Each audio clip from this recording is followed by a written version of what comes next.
Évidemment, beaucoup de pièces qui ont été adaptées.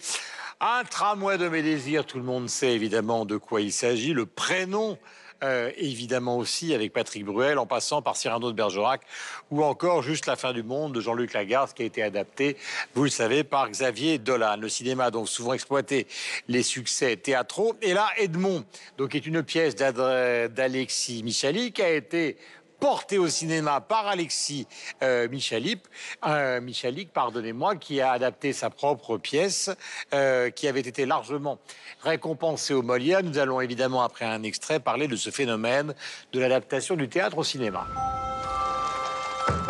Monsieur Coquelin! Quoi encore? Alors, votre pièce, comédie, tragédie? Tragédie. Comédie. Le titre. Hercule. Oh. Savinien. Cyrano. Un poète avec un grand nez. Cette pièce sera très bien. Il faut juste l'écrire. Les répétitions commencent demain matin. La pièce n'est pas écrite. Molière a monté Tartuffe en 8 jours. Ça manque un peu de cul. Marchera jamais. Votre verre va musa. Cet acteur, c'était pas possible. C'est le pire acteur du monde. Que voulez-vous que j'y fasse? De qui parlez-vous? Eh bien, mes amis, ça sent le succès. Je vous préviens, cher Myrmidon, qu'à la fin de l'envoi, je... Louche? Je touche. Nous allons modestement créer ensemble un chef-d'œuvre. Comme à chaque fois. Voici l'auteur, Edmond Rostand, génie. Comme à chaque fois. Dites-moi que tout va bien se passer. Tout va bien se passer. Embrassez-moi. Lequel? Et après, que se passe-t-il? Je ne sais pas. Et Roxane, que fait-elle? Je ne sais pas. Elle respire. Légoria, ça. Je sens quelque chose dans cette pièce. Comme si j'y avais mis tout ce que je n'ai pas. Le courage, l'humour, l'héroïsme. L'amour. L'amour. C'est... C'est ridicule. 10 minutes avant le lever. Ça, je n'ai jamais vu. Nous voici donc sur Edmond et nous allons parler des adaptations du théâtre au cinéma. Alors, le moins qu'on puisse dire, c'est que je dis pas que c'est une grande banalité, mais le théâtre adapté, c'est vieux comme le monde, non? Oui, mais là, ce qui est amusant dans le film Edmond, c'est qu'il y a vraiment un petit clin d'œil, puisque ça se passe au début de l'histoire d'Edmond Rostand, c'est le début du cinéma. Donc, c'est Alexis Michalik, il fait allusion, puisque Edmond Rostand se retrouve dans une salle de cinéma, et là, il se dit, oh là là, ça va tuer le théâtre. Et, bon, il n'a pas totalement tort, ça n'a pas tué le théâtre, mais c'est vrai que ça ne lui a pas fait un grand bien. Et je trouve ça amusant, surtout qu'Alexis Michalik, je l'ai découvert pour cette émission, il voulait d'abord une version cinématographique. Et on lui a dit, ah non, ça marchera jamais, non, il n'a pas trouvé de financeur. Il a fallu que donc sa pièce cartonne, et là, il a pu faire Comme son Edmond film. Rostand, d'ailleurs, qui a eu beaucoup de mal à monter Cyrano de Bergerac. Voilà, et c'est excellent, enfin, c'est très bien raconté, mais là où on sort un peu d'habitude, on peut penser au Père Noël est une ordure, ou au Prénom, hein, vous l'évoquiez, où ça se passait vraiment en huis clos. Là, c'est un peu plus ouvert quand même, le film d'Alexis Michalik. C'est vrai que là, il nous promène dans un Paris un peu rêvé du 19e siècle qui est assez enchanteur. Moi, je trouve que là, en tout cas, l'adaptation cinématographique de la pièce est plutôt réussie. Bon, cher Philippe. On rigolait avec les mots anglo-saxons que vous aimez au pied de la Tour Eiffel. Ces temps-ci, j'en ai un pour vous. Ah, c'est le mot woke. Vous connaissez ce mot-là? Woke. Woke. Woke. W-O-K-E. Non. La cuisine? Non, ça, c'est un walk. Ah. Mais le woke. W-O-K-E. C'est un mot qui a été popularisé, entre autres, par Beyoncé au cours des 2 dernières années. Donc, c'est un mot qui sous-entend éveil et engagé. Woke. Être éveillé et être engagé. Aware. Et la raison pour la... Aware, exactement. Aware et réveillé. Allusion à un belge célèbre. Je suis en train de chercher le rapport qui existe entre ça. Ah ouais. Allez, vas-y, rame. J'arrive avec le rapport. Alors, ces temps-ci, il y a toute une portion de la population chez nous, dans le Canada francophone, qui est en mouvement, qui est éveillée, qui vit des malaises lorsque, dans le divertissement, on trouve des choses, justement, qui sont plus éveillées, qui ne se font plus. Et justement, dans le film, j'ai trouvé qu'il y avait des moments qui étaient éveillés, qui étaient engagés. Par exemple, il y a une scène, à un moment donné, il y a un comédien, le comédien Jean. Il y a un mauvais comédien. Il y a quelqu'un qui a la brillante idée de l'amener dans un lupanar. Oh, belle poule! Pour le relaxer. Pour le relaxer. Et là, moi, je me dis, je sais. En plus, c'est un film qui est conçu pour la famille. Je me dis, bon, c'est un malaise, là, qu'on va vivre. Les gens vont vivre un malaise. Et on arrive, et on dénoue ce moment-là du film en disant que c'est une mauvaise idée, donc il quitte le lupanar, c'est une mauvaise idée. Une autre chose éveillée que j'ai trouvée aussi, c'est un des personnages qui, bon, on sait qu'Edmond Rostand a des difficultés à monter sa scène, et un des personnages qui vient le stimuler, le guider, l'aider, c'est un aubergiste noir. Donc, ici, on parle de la présence noire, pardon? Honoré. Honoré. La brasserie Honoré. Alors, c'est lui qui l'inspire, qui le pousse aussi. C'est un homme très érudit. Il a lu les grands classiques de la littérature.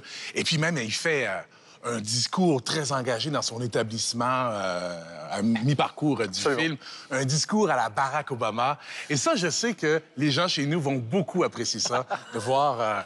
un homme Oui, c'est noir un jeu, avec en du fait. charisme. Ben oui, tout à fait. C'est un jeu, mais l'homme est charismatique. Et ça, ben, je sais qu'il y a plusieurs personnes, des afro-descendants, qui déplorent que dans la dramaturgie qui nous est présentée, rarement on voit des hommes noirs inspirants. Donc, c'est la raison. Woke, je fais la boucle, le film est woke.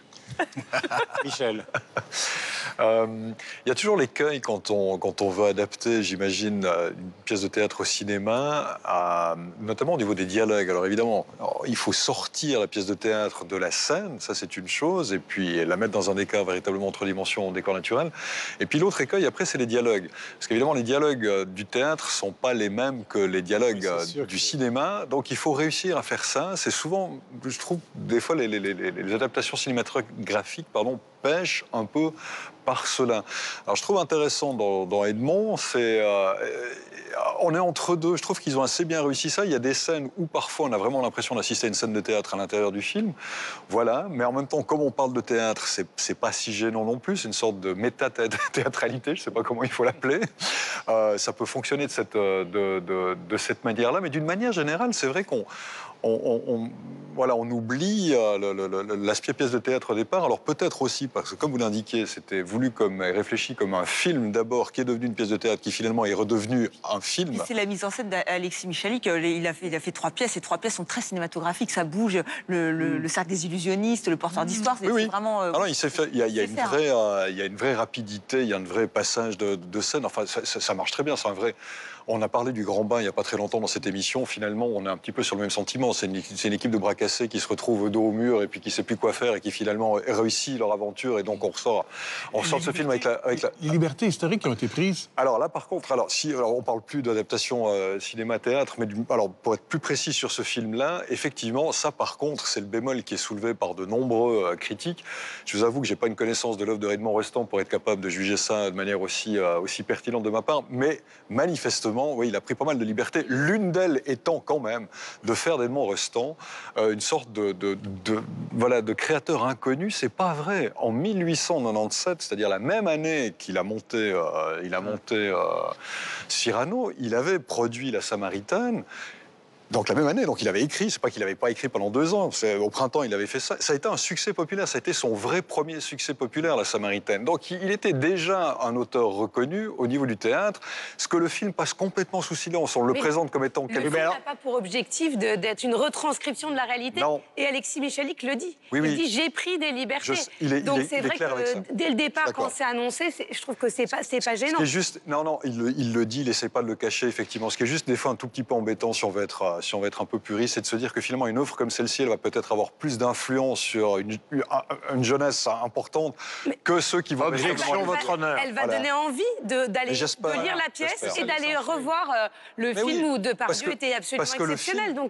Parce que c'est vrai, parce que le film, si on fait abstraction, on va dire, de ce côté-là, ou de cette polémique qu'il y a autour de son historicité, c'est vrai que c'est pas un grand film, mais c'est plutôt un bon film. On sourit, on rit, on est ému, c'est tendre, c'est drôle, c'est bien réalisé. C'est un petit Amélie Poulain, presque.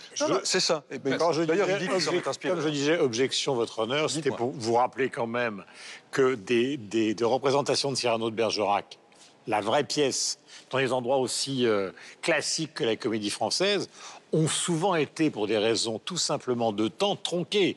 Car vous vous rappelez que ce qu'on connaît de Cyrano de Bergerac, c'est tout le début, puis il y a les fameuses batailles de la fin. Dans la pièce originale, on était effectivement, au moment où le cinéma n'avait pas pris toute sa place, on faisait tac, tac, tac, des batailles sur scène. Et maintenant, toutes les représentations contemporaines de Cyrano de Bergerac, y compris les dernières de la Comédie Française, ont totalement résumé le propos de la fin. Donc c'est pas simplement l'adaptation de Michalik qui transforme la véritable histoire de Rostand, c'est aussi les représentations de Cyrano d'aujourd'hui qui font l'économie pas de l'essentiel, mais qui font l'économie de ce qui maintenant apparaîtrait comme d'une lourdeur épouvantable. C'est-à-dire que dans 50 ans, il n'y aura pas de long nez, finalement. Comment? Dans 50 ans, et la tirade du nez n'existera plus. Ah non, bah non. Et ton on va tout raccourcir, même le nez. Il ne restera que ça. Alors, moi, je n'aime pas... Non, mais quelquefois, c'est horrible. C'est de l'amputation, c'est le cas de le dire pour le nez. Mais quelquefois, c'est nécessaire. Alain. Moi, je n'aime pas le théâtre filmé. Je trouve que ça se voit, ça se sent, c'est souvent pénible. On voit des scènes extérieures qui ont été un peu plaquées. Même l'avare avec Louis de Funès. Du célèbre Jean Giraud, auteur de Tous les gendarmes de Saint-Tropez. Pour Louis de Funès, peut-être. Mais ici, on est dans un schéma différent pour deux raisons. D'abord parce que le film, en effet, a été conçu d'abord comme un film et puis ensuite comme une pièce de théâtre. Et puis parce que le sujet, c'est le théâtre. Et donc, forcément, le théâtre est intégré dans le film comme étant un décor naturel, si j'ose dire, puisque c'est le théâtre qui est l'objet du film. J'ajouterais aussi que la description du Paris de l'époque, qui en fait est un peu Prague, oui, c'est là que ça a été tourné, Prague, se situe quelque part entre Amélie Poulain et Adèle Blanc-Sec, et c'est absolument superbe. Enfin, moi, j'ai adoré la façon et le traitement de l'image qui représente le Paris du début du XXe siècle. Ajoutons-y aussi, vous l'avez dit, le rythme. C'est amusant parce que vous faisiez ceci tout à l'heure en parlant du... Puis Olivier Gourmet, c'est à l'origine de la pièce. Et j'allais dire, je terminerai par mon côté cocardier. C'est évidemment un excellent film franco-belge avec un excellent acteur belge qui s'appelle Olivier Gourmet et qui est absolument splendide dans ce film. Du casting, on n'en a pas assez parlé, mais il y a un superbe casting quand même. Clémentine Célarian, Sarah Bernard et Jubilatoire. Il y a Mathilde Seigné. Simon Abkarian est génial en financier corse. Il y a Antoine Duléry. On en oublie presque les personnages principaux. Thomas Oliveres, il y a aussi Tom Leb, le fils de Michel Leb. On voit la nouvelle garde arriver. Il y a Lucie Boujna, la nièce de Michel Boujna. Ouais, il y a un beau renouvellement. Moi, je trouve, je vais peut-être oser un rapprochement qui va être hasardeux, oser Joséphine, comme aurait dit quelqu'un. Mais en l'occurrence, je trouve qu'il y a un véritable renouveau de la comédie française en sortant aussi de ces rythmes parfois un peu compassés. Ici, on est dans des rythmes qui sont des rythmes contemporains, c'est soutenu, c'est un tourbillon, comme vous disiez tout à l'heure. C'est finalement au cinéma ce que 10% est à la série télé. Il y a cette espèce d'audace, ce rythme, ces clins d'œil aussi, à un moment donné, complètement décalé. Moi, quand j'ai vu ça, je me suis dit, mais c'est dingue.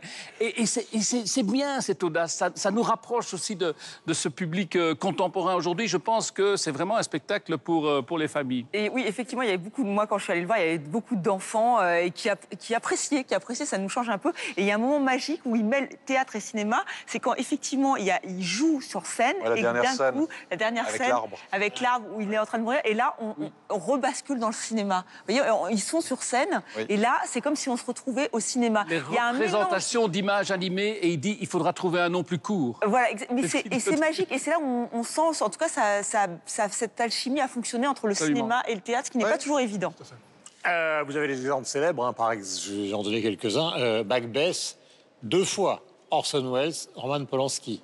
Je ne vais pas en citer, mais les adaptations théâtrales aussi. Williams, vous avez raison. Alors là, Tennessee Williams, dans l'été dernier. Il y a énormément d'adaptations, bonnes, mauvaises. Ce n'est pas le sujet. Et ça fonctionne d'ailleurs à l'inverse, puisque vous avez, par exemple, Festen, qui était un film. Et qui est devenu une pièce de théâtre, d'ailleurs, qui a été adaptée, si ma mémoire est bonne, à l'Odéon, mais dans la version du boulevard Berthier, pas celle de la place de l'Odéon. La règle du jeu aussi. Oui, Les Damnés, récemment, de Visconti, qui est devenue une pièce de théâtre mise en scène par le Belge Ivo